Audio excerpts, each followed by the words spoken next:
मित्रों, कहानी शुरू करने से पहले मेरा आप सभी से निवेदन है कि कम से कम कहानी को 4 मिनट तक सुनें। कहानी पसंद आए तो लाइक, शेयर, कमेंट और चैनल को सब्सक्राइब करें। नहीं, तुम्हारी माँ हमारे यहाँ नहीं आ सकती। इतना जाड़ा पड़ रहा है, कहाँ लिटवाएंगे उन्हें? ऐसा करो बहू, अपने भाई को बोल दो कि वो कहीं और अपना इंतज़ाम कर ले। रीमा की सास लता जी रीमा से बोली, जिसे सुनकर रीमा आंखों में आंसू भरकर बोली, मम्मी जी, मेरी माँ की आंखों का ऑपरेशन हुआ है। भाई कहाँ छोड़ेंगे उन्हें? अगर भाई के पूरे परिवार को डेंगू नहीं हुआ होता तो ऐसी कोई ज़रूरत ही नहीं पड़ती। रीमा की बात सुनकर लता जी और भी ज़्यादा गुस्से में बोली, लो तुम्हारे मायके वाले तो सारे ही बीमार हैं। तो ये भी तो हो सकता है कि तुम्हारी माँ को भी डेंगू का इन्फेक्शन हो जाए। उनके यहाँ आने और रहने से यहाँ भी सभी को उनसे इन्फेक्शन हो सकता है। लेकिन माँ जी, डेंगू तो मच्छर के काटने से होता है, एक दूसरे के इन्फेक्शन से नहीं होता है। रीमा ने सास लता जी को समझाया। फिर भी वो यहाँ नहीं आ सकती। ये बोलकर हाथ हिलाते हुए बिना रीमा की आगे की बात सुने लता जी वहाँ से चली गईं। रीमा अपनी रुलाई को रोकने का भरसक प्रयास करते हुए वहीं कुर्सी पर बैठ गई। उसके दिमाग में बस एक ही सवाल आ रहा था कि माँ को कहाँ रखूँ और भाई को क्या जवाब दूँ। रीमा एक सरकारी स्कूल में टीचर है। उसकी शादी को अभी सिर्फ 1 ही साल हुआ है। उसका मायका भी इसी शहर में है। दोनों भाई बहन में बहुत प्यार है। बुढ़ापे की वजह से रीमा की माँ की आंखों में मोतियाबिंद हो गया था। उसी के ऑपरेशन के लिए जब माँ का डेंगू का टेस्ट हुआ तो उनमें कोई भी डेंगू के लक्षण नहीं मिले। हाँ, इसके विपरीत उनके भाई, भाभी और उसके बच्चों में डेंगू होने की पुष्टि हुई। माँ के आँखों के ऑपरेशन के बाद उनकी अच्छी तरह से देखभाल हो सके, इसलिए रीमा के भाई ने उनको कुछ दिनों के लिए, जब तक वो सही नहीं हो जाते, रीमा के घर पर रखने के लिए कहा था।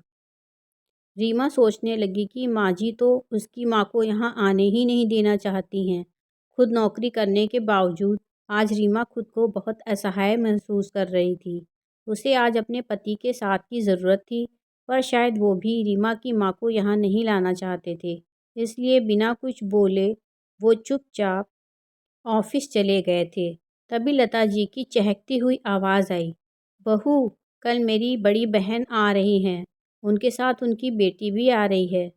तो तुम एक काम करो, वो नीचे वाला गेस्ट रूम साफ़ करवा दो, क्योंकि दीदी के घुटने में दर्द रहता है और ठंड भी है, तो रज़ाई निकाल कर धूप में डाल दो। उन्हें संदूक से निकाले हुए कपड़ों की महक से परेशानी हो जाती है। रीमा अपलक अपनी सास को देखे जा रही थी। अभी कुछ देर पहले बीमारी से डरी हुई सासू माँ को बहन के आने की बहुत खुशी हो रही थी।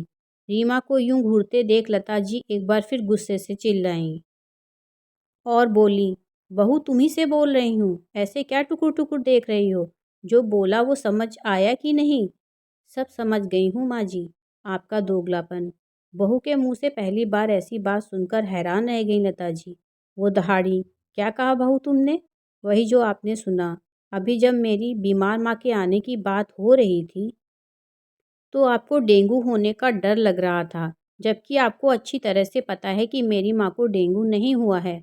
आपके घर में जगह की कमी हो गई थी कि बहू तुम्हारी माँ को लिटवाएंगे कहाँ, और आपकी बहन के आने की खबर से आप बहुत खुश हो गईं। वो भी तो बाहर से आ रही हैं, कोई बीमारी तो उन्हें भी हो सकती है। माँ जी, मेरी माँ तो चल फिर सकती हैं। आपकी बहन को तो बैठे-बैठे सब कुछ वहीं चाहिए, क्योंकि उनको पैरों से चलने में समस्या है। जब आप मेरी माँ को यहाँ नहीं रख सकती हो, तो मुझसे कैसे उम्मीद कर सकती हो कि मैं आपके साथ-साथ उनकी भी सेवा करूँगी? वैसे भी मैं नौकरी करती हूँ, मेरे पास इतना टाइम नहीं है। मुझे भी पता है कि किसी बुज़ुर्ग की सेवा ना करना बहुत गलत है, तो इस परेशानी के समय में अपनी माँ की सेवा ना करना भी तो बहुत गलत है, क्योंकि मेरी माँ भी तो बुज़ुर्ग हैं।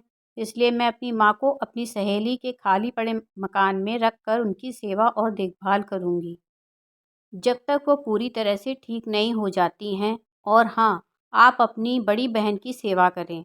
बहू की बात सुनकर लता जी आज कुछ नहीं बोलीं, क्योंकि उन्होंने तो बहू की दम पर ही अपनी बहन को बुलाया था। अब सब कैसे होगा? दूसरी ओर रीमा सोच रही थी कि सच में वो कोई गलत नहीं कर रही।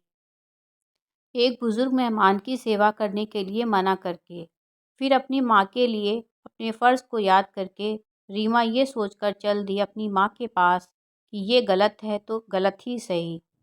मित्रों, ये सच है कि कई परिवारों में बहू के रिश्तेदारों के साथ गैरों जैसा व्यवहार होता है और अपने रिश्तेदारों के आने पर उसी बहू से खूब सेवा लेते हैं।